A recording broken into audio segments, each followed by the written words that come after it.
భారతదేశాన్ని శాసించిన మొట్టమొదటి ఏకైక మహిళా ప్రధాని ఇందిరాగాంధీ గారు తన సైన్యాన్ని లేదా తన బాడీగార్డుని నమ్ముకొని అత్యంత క్రూరంగా కాల్చబడి చనిపోయింది.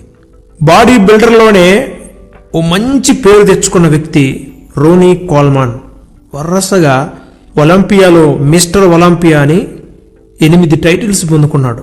కానీ తన బాడీని నమ్ముకొని తన బలాన్ని నమ్ముకొని అతడు రోగి అయిపోయాడు. తీవ్రమైన సెప్సిస్ అనే వ్యాధితో బాధపడతా ఉన్నాడు. ఏకైక మహిళా ప్రధాని ఇందిరాగాంధీ గారు తన బాడీగార్డ్స్ నమ్ముకొని తన ప్రాణాలను కోల్పోయింది. ఒకడు ఈ మధ్య గూగుల్ మ్యాప్ నమ్ముకొని చెరువులో పడ్డాడు.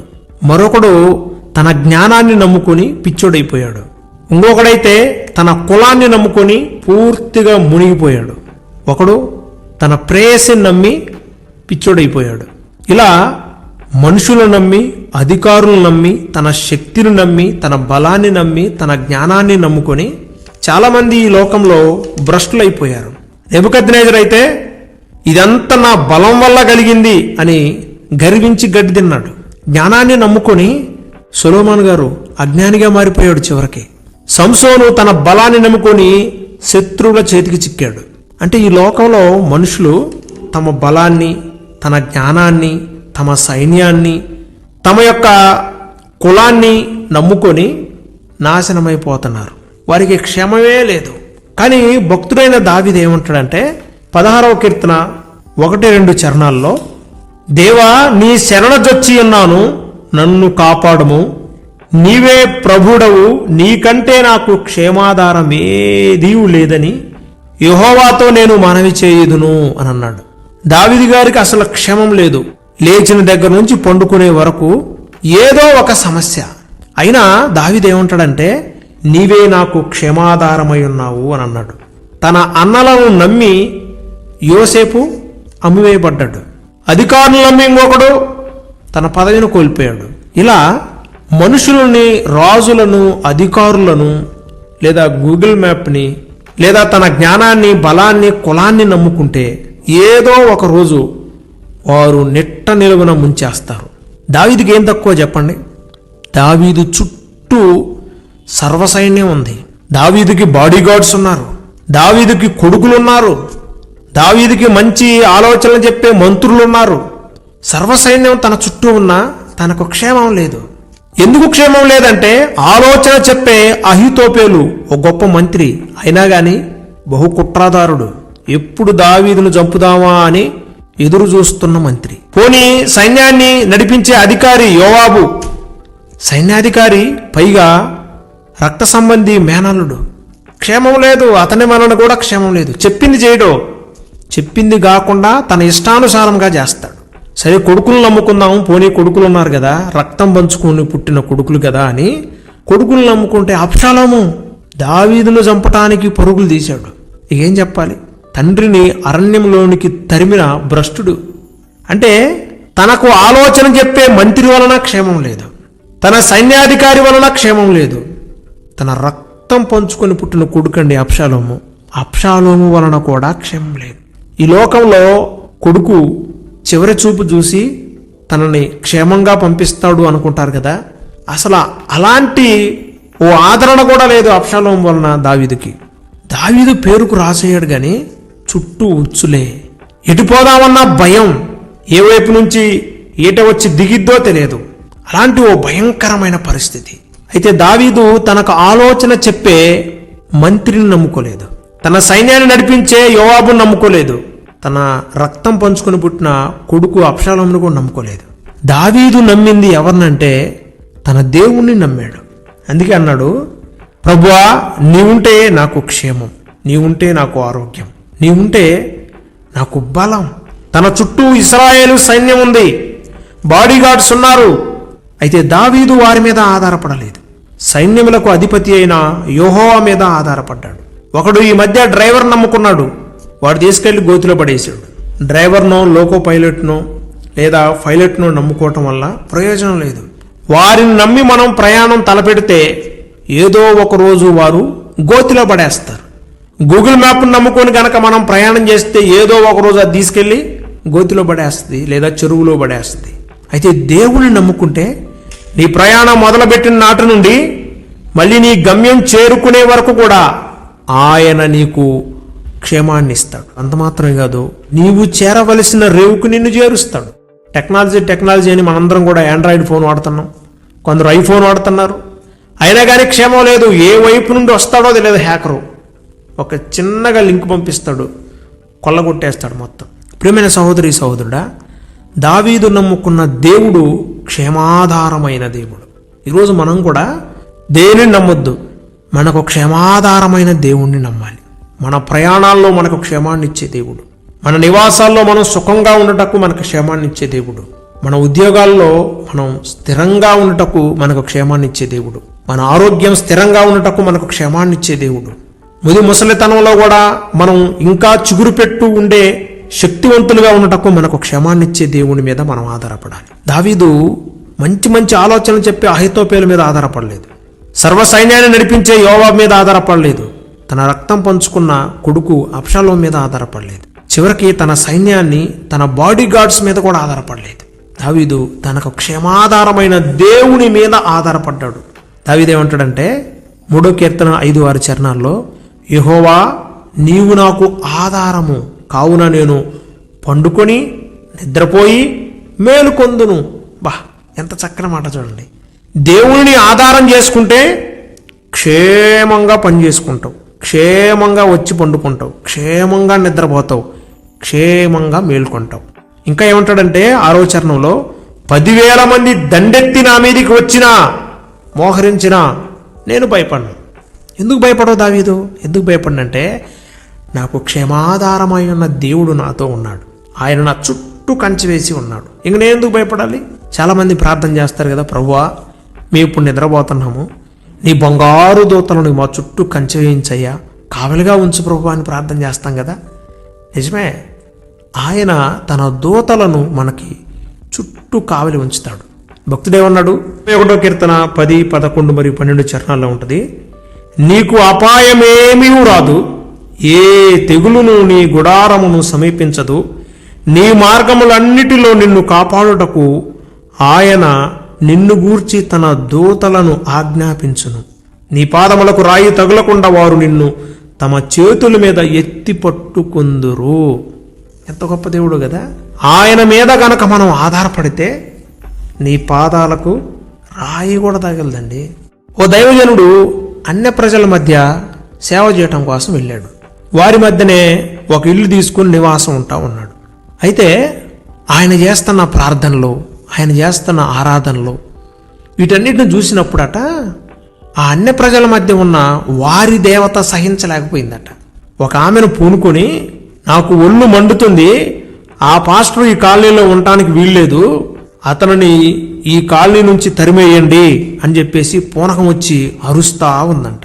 ఇప్పుడు ఆ దేవతకు సంబంధించిన పెద్దలందరూ వచ్చి పాస్టర్ గారి దగ్గరకు వచ్చి, పాస్టర్ గారు మీరు ఇక్కడ ఉండటానికి వీల్లేదు, మీరు ఇమీడియట్గా ఖాళీ చేసి వెళ్ళిపోవాలి అని చెప్పి పెద్ద పంచాయతీ పెట్టారట. అయితే ఇంకొందరు పెద్దలు వచ్చి అన్నారంట, ఒరే పిచ్చోళ్ళారా, ఒక నరునికి మీ దేవత భయపడటమేంట్రా, ఒక నరుని చూసి మీ దేవతకు ఒళ్ళు మండటం ఏంట్రా, మీకేమైనా పిచ్చా? దేవతకు అసలు ఏమైనా ఒళ్ళు మండిందా? దేవత కోపగించుకుంటుందా? ఎరా మీరు పిచ్చోళ్ళ మంచోళ్ళ అని చెప్పేసి అక్కడ సర్దుబాటు చేసి ఎటోళ్ళనట్టు పంపించేశారు. ఆ పాస్టరు ఈ కాలనీలో గురించి వెళ్తేనే నేను వస్తానని చెప్పేసి ఆ పూనకం పట్టిన మహిళ వెళ్ళి కొండ మీద కూర్చుంది. ఇక ఆ దేవతను ఆరాధించే పెద్దలందరూ రహస్య మీటింగ్ పెట్టుకొని ఎలాగైనా సరే ఆ పాస్టర్ గారిని మనం అటాక్ చేయాలి, ఈ కాలనీలో లేకుండా తరమాలి లేదా హతము చేయాలని తీర్మానం తీసుకున్నారు. ఒక రాత్రి అటాక్ చేయటం కోసమని అందరూ కలిసి అర్ధరాత్రి వేళ ఆ ఇంటి దగ్గరకు వెళితే చూడండి, ఆ ఇంటి చుట్టూ మనుషులు ఉన్నారంట, ఆ ఇంటి వరాండాలో మనుషులు ఉన్నారు, గేటు దగ్గర మనుషులు ఉన్నారు. వీళ్ళు చూసి భయపడిపోయారు. అదేంట్రా ఈ అర్ధరాత్రి వేళ ఎంతమంది మనుషులు ఉన్నారు ఇంటి చుట్టూ, పైగా ఇంటి లోపల ఉన్నారు, గేటు దగ్గర ఉన్నారు, ఇంతమంది మనుషులు ఉన్నారు ఇక్కడ, ఇంక మనం అటాక్ చేయలేము, అసలు ఈ ప్లాను ఆ పాస్టర్ గారికి ఎలా తెలిసింది, ఎంతమందిని పెట్టాడని చెప్పేసి అక్కడి నుంచి పారిపోయారట. తెల్లారిన తర్వాత పాస్టర్ గారి దగ్గర సేవకులు ఉంటారు కదా, ఆ సేవకుడిని ఒకరిని పిలిచి ఈ ముఠాలో ఒకడు అడిగాడంట, రాత్రి ఏంటి మీ పాస్టర్ గారి ఇంటి చుట్టూ అంతమంది మనుషులు ఉన్నారు, ఏమైంది అని అడిగాడంట. మా పాస్టర్ గారి ఇంటి చుట్టూ అంతమంది ఎక్కడున్నారు, మేము శుభ్రంగా తిని ప్రార్థన చేసుకుని నిద్రపోయాము, అసలు అంతమంది మనుషులు ఎక్కడి నుంచి వచ్చారు మాకు తెలియదు అన్నారట. తర్వాత పాస్టర్ గారితో డిస్కస్ చేశాడు ఆ పరిచారకుడు. వెంటనే ఆ సేవకుడికి ఏం గుర్తొచ్చిందంటే 2 రాజుల గ్రంథము 6వ అధ్యాయం 17వ వచనంలో ఎలీషా చుట్టూ పర్వతము, ఆ పర్వతం అగ్ని గుర్రముల చేత రథముల చేత నిండి ఉండటం చూశాడు. అలాగే దేవుడు తన దూతలకు ఆజ్ఞాపిస్తాడో మన చుట్టూ కంచె వేయమని చెప్పి. ఈ భూ సంబంధమైన వ్యక్తులకు భయపడాల్సిన అవసరం లేదు. యేసుక్రీస్తు ప్రభువారు అన్నాడు, మీరు భయపడాలంటే మీ శరీరానికి మీ ఆత్మకు హాని చేయగలిగిన వానికి భయపడండి. శరీరాన్ని మాత్రము చంపి ఆత్మను ఏమి చేయలేని వానికి మీరెందుకు భయపడతారు? మీరు భయపడొద్దు అన్నాడు. మనం మన ప్రాణ ఆత్మ దేహాలకు క్షమాన్ని ఇవ్వగలిగిన దేవుని మీద ఆధారపడాలి. అందుకే రాత్రికాలం మీరు కొంత సమయాన్ని కేటాయించి ప్రార్థన చేసుకుని పండుకుంటే మన చుట్టూ ఆయన కంచె వేస్తాడు. ఎలాగా అంటే ఎలీషా చుట్టూ ఏ విధంగా అయితే పర్వతము, ఆ పర్వతము అగ్ని గుర్రముల చేత రథముల చేత నిండి ఉన్నదో అలాగే సైన్యములకు అధిపతి అయిన యెహోవా మన చుట్టూ కంచె వేస్తాడు. అందుగురించి మనకు క్షేమాధారమైన దేవుని మీద మనం ఆధారపడాలి. 1 సమూయేలు గ్రంథము 17వ అధ్యాయం 47వ వచనంలో యెహోవా కత్తి చేతను ఈట చేతను రక్షించువాడు కాదు, యుద్ధము యెహోవాదే. దేవుని మీద ఆధారపడ్డాడు కాబట్టి ఎంత క్షేమంగా బ్రతికాడో తెలుసా? ఎక్కడికి వెళ్ళినా ప్రయాణంలో క్షేమం, యుద్ధంలో క్షేమం, పరిపాలనలో క్షేమం. దావీదు యొక్క మరణం కూడా ఎంత క్షేమంగా ఉంటుందో తెలుసా? 1వ దినవృత్తాంతాల గ్రంథము 29వ అధ్యాయం 28వ వచనంలో అతడు వృద్ధాప్యము వచ్చిన వాడై ఐశ్వర్య ప్రభావము కలిగి మంచి ముదిమిలో మరణం పొందెను. ఈరోజు ఎంతమంది ఇలాంటి ముదిమి వయసు వచ్చే వరకు బ్రతుకుతున్నారు చెప్పండి? మధ్యలోనే పోతున్నారు. చదవలేక ఒకడు, ఉద్యోగం చేయలేక ఒకడు, నిరుద్యోగంతో ఒకడు, అనారోగ్య సమస్యలతో ఒకడు, వ్యక్తిగత సమస్యలతో ఒకళ్ళు, ఇలా రకరకాల సమస్యలతో, కొందరు యాక్సిడెంట్ల వలన క్షేమం లేదు. క్షేమం లేకుండా మధ్యలోనే అర్ధాంతంగా వారి జీవితకాలాన్ని ముగించి వేసిపోతా ఉన్నారు. అయితే దావీదుకు క్షేమాధారమై ఉన్న దేవుడు దావీదు ముది ముసలితనములో ఐశ్వర్య ప్రభావము కలిగి మరణించాడంట. దేవుడు చూశారండి, తాను గర్భవాసినై ఉన్నది మొదలుకొని ముది ముసలితనము వరకు కూడా దావీదును క్షేమంగా కాపాడాడు. ముదిమి వచ్చు వరకు నిన్ను ఎత్తుకొని ముద్దాడు వాడను నేనే అన్న వాగ్దానాన్ని దావీదు జీవితంలో దేవుడు నెరవేర్చాడు. ఎందుకంటే దావీదు నరుల మీద, అధికారుల మీద, రథం మీద, గుర్రం మీద, తన జ్ఞానం మీద, తన బలం మీద ఆధారపడలేదు. తనకు క్షేమాధారమై ఉన్న దేవుని మీద ఆధారపడ్డాడు. దావీదు చాలాసార్లు పడిపోయాడు, మళ్ళీ తిరిగి లేచాడు. పడిపోయిన తిరిగి లేచి మళ్ళీ వచ్చి రాజ్యాన్ని స్వతంత్రించుకున్నాడు. అబ్రహాము యొక్క మరణం కూడా ఎలా ఉంటుందో తెలుసా? ఆదికాండం 25వ అధ్యాయం 7వ వచనంలో అబ్రహాము బ్రతికిన సంవత్సరములు 175. అబ్రహాము నిండు వృద్ధాప్యమునకు వచ్చిన వాడై మంచి ముసలితనమున ప్రాణము విడిచి మృతి పొంది తన పితరుల యొద్దకు చేర్చబడెను. ఎంత గొప్ప విశేషమో చూసారా? ఇది నిజమైన జీవితం అంటే. అబ్రహాము జీవితంలో కూడా అనేకమైన సమస్యలు వచ్చాయి. అయినా దేవునిని ఆధారం చేసుకున్నాడు కాబట్టి ఎంత వైభవంగా వారు బ్రతికారో అంతే వైభవంగా వారి మరణము కూడా ఉన్నట్టు ప్రభువు ఈ బైబిల్లో రాయించాడు. ఐశ్వర్య ప్రభావము కలిగి మృతి పొందాడంట. ఎంత గొప్ప విశేషాన్ని దేవుడిచ్చాడు చూసారా? అందుకే దావీదు అన్నాడు, నీవే నాకు క్షేమాధారం. నేను మనుషులను నమ్మల, అధికారులను నమ్మల, రాజులను నమ్మల, గుర్రాలని, రథాలని, సైన్యాన్ని, బాడీగార్డుల్ని నేను నమ్మలేదు. నేను నమ్మింది నా దేవుడు, నా ప్రభువు. నీవే నా ప్రభువుడవు. నీకంటే నాకు క్షేమాధారమైనది ఏదీ లేదు ప్రభువా. ఈరోజు మనందరం కూడా ఆయనను గనక నమ్ముకుంటే, ఆయన మీద గనక మనం ఆధారపడితే, ఆయన మన చుట్టూ కంచె వేస్తాడు.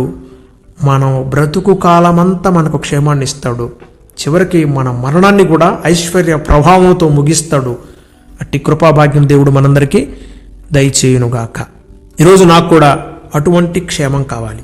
నా ఉద్యోగంలో క్షేమం, నా వ్యాపారంలో క్షేమం, నా చేతి వృత్తిలో క్షేమం, నేను వెళ్తున్నప్పుడు నా ప్రయాణంలో క్షేమం, నేను నివసిస్తున్న చోట నా ఇంటి చుట్టూ క్షేమం, నా పిల్లలకు క్షేమం, నా జీవితానికి క్షేమం, నేను ముసలి వచ్చే వరకు కూడా దావీదుకు చూపించిన శాశ్వతమైన కృప క్షేమం నాకు కూడా కావాలి అన్నవారు మీ కుడి హస్తాన్ని ఎత్తినట్లయితే మీ కొరకు చిన్న ప్రార్థన. కృపాక్షేమము నీ శాశ్వత జీవము నా జీవిత కాలమంతయు నీవు దయచేయువాడవు. మహోన్నతమైన నీ ఉపకారములు తలంచుచు అనుక్షణము పరవశించనా, నీ కృపలోనే పరవశించనా. మహోన్నతమైన నీ ఉపకారములు తలంచుచు అనుక్షణము పరవశించనా, నీ కృపలోనే పరవశించనా. మహాపరిశుద్ధుడైన తండ్రి, మహాగణుడైన రాజా, అత్యంత కృప కలిగిన వాడా, క్షేమాధారమై ఉన్న దేవుడా, మీకు స్తోత్రములు. ఎంత గొప్ప దేవుడు ప్రభువా. ఆయన ఎలీషా చుట్టూ పర్వతము, అగ్ని గుర్రముల చేత, రథముల చేత అయ్యా ఎంత క్షేమాన్ని ఇచ్చావు ఆయన ఎలీషాకి. దావీదు ముసలి వరకు కూడా ప్రభా ఐశ్వర్య ప్రభావము కలిగి ఎంత క్షేమంగా బ్రతికాడు ఆయన. అబ్రహాము తన ముసలితనమందు నిండు వృద్ధాప్యంలో ఎంత గొప్ప క్షేమాన్ని ఇచ్చావు ప్రభా. నీ సేవకులందరూ ప్రభా నీ మీద ఆధారపడ్డారు కాబట్టి సుఖముగా క్షేమంగా బ్రతికారు. మేము అధికారులు, నాయకులు, పాలకుల మీద ఆధారపడకూడదు. మా బలము, జ్ఞానాన్ని మీద మేము ఆధారపడకూడదు. మా కులాన్ని, మా బంధువర్గాన్ని చూసి వాటి మీద మేము ఆధారపడకూడదు. మేము నీ మీద ఆధారపడితే మాకు క్షేమం. దావీదుకి ఇచ్చిన క్షేమం, అబ్రహాముకి ఇచ్చిన క్షేమం, ఎలీషాకి ఇచ్చిన క్షేమం ఈరోజు మాకు కూడా దయచేయండి. చేతులెత్తిన మా బిడ్డలందరూ ప్రభా ముసలితనము వరకు కూడా ఈ క్షేమం కలిగి బ్రతుకుతురుగాక. రక్షణ మారు మనసు లేని బిడ్డలకు రక్షణ మారు మనసునివ్వండి. రక్షణలో ఉన్న బిడ్డలందరూ ఫలించి వృద్ధి చెందుటకు కృప దయచేయండి.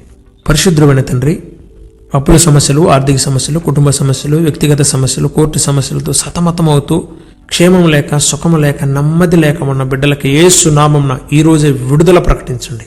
గర్భఫలం లేని బిడ్డలకి గర్భద్వారాలు తెరవండి, గర్భఫలాన్ని అనుగ్రహించండి. ఉద్యోగంలో క్షేమం లేక బాధపడుతున్న బిడ్డలకి క్షేమాన్ని, స్థిరత్వాన్ని ఇవ్వండి. వ్యాపారంలో ప్రభా సరిగ్గా నడవక బాధపడుతున్న బిడ్డల వ్యాపారం మంచి లాభాల్లో నడిచినట్లుగా కృప అనుగ్రహించండి. వ్యవసాయము, చేతి వృత్తులు చేసుకుంటున్న బిడ్డలను కూడా మీరు కరుణించండి. మంచి ఫలితాలను ఇవ్వమని అడుగుతున్నాము. వివాహం కొరకు ఎదురు చూస్తున్న బిడ్డల యొక్క పరిశుద్ధమైన వివాహాన్ని ఘనముగా జరిగించండి ప్రభువా. అయా చిన్న బిడ్డలు చదువుకుంటున్నారు, జ్ఞానమునందు, వయసునందు, దేవుని దయందు, మనుషుల దయందు వర్ధిల్లుదురుగాక. ఉద్యోగాల్లో క్షేమం, అయా వృత్తుల్లో క్షేమం, రాకపోకల్లో క్షేమం మా బిడ్డలకి దయచేయమని అడుగుతున్నాం ప్రభువా. మా బిడ్డలందరికీ క్షేమాన్ని, సుఖాన్ని, నెమ్మదిని, శాంతి, సమాధానాన్ని, శాశ్వతమైన కృపను అనుగ్రహించమని అడుగుతున్నాం. పరిశుద్ధమైన తండ్రి, అనారోగ్యంతో ఎందరైతే బాధపడుతున్నారో మీరు ముట్టండి, తాకండి, సంపూర్ణమైన స్వస్థతను దయచేయండి. పరిశుద్ధమైన తండ్రి, గర్భిణీ స్త్రీలు, బాలింతలు ప్రభా డెలివరీ కోసం వెళ్తున్న బిడ్డలకి, తల్లి బిడ్డలకు క్షేమాన్ని ఇవ్వండి, సుఖమైన ప్రసవాన్ని ఇవ్వండి. పరిశుద్ధమైన తండ్రి, నీ సన్నిధిలో మేము ప్రార్థన చేస్తున్నాము. ఈరోజు మేము చేయబోయే ప్రతి పనిలో, పరిచర్యలో, ప్రార్థనలో, ప్రయాణాల్లో, ప్రయత్నాలన్నింటిలో మాకు తోడుగా ఉండండి. మాకు జయ జీవితాన్ని ఇవ్వండి. క్షేమాన్ని, ఆరోగ్యాన్ని, సంక్షేమాన్ని మాకు దయచేయమని అడుగుతున్నాము. మాకిచ్చిన ఈ పరిచర్యలో 30 60 100 ఫలింపచేయండి. అనేక మందికి ఆశీర్వాదకరంగా మార్చండి. ఈ ప్రార్థనలో ఏకీభవించిన ప్రతి బిడ్డను మీరు దర్శించి క్షేమాన్ని, సంతోషాన్ని, సమాధానాన్ని అనుగ్రహించమని యేసుక్రీస్తు నామములో అడిగి వేడుకొని పొంది ఉన్నాము తండ్రి. ఆమెన్. మన తండ్రి అయిన దేవుని ప్రేమ, ఆయన కుమారుడైన ప్రభు అయిన యేసుక్రీస్తు వారి దివ్య కృప, పరిశుద్ధాత్మని అన్యోన్య సహవాసము ఈ ప్రార్థనలో ఏకీభవించిన మనందరికీ, సకల పరిశుద్ధులకు, సార్వత్రిక సంగమునకును సదాకాలము తోడయుండి నడిపించును గాక. ఆమెన్.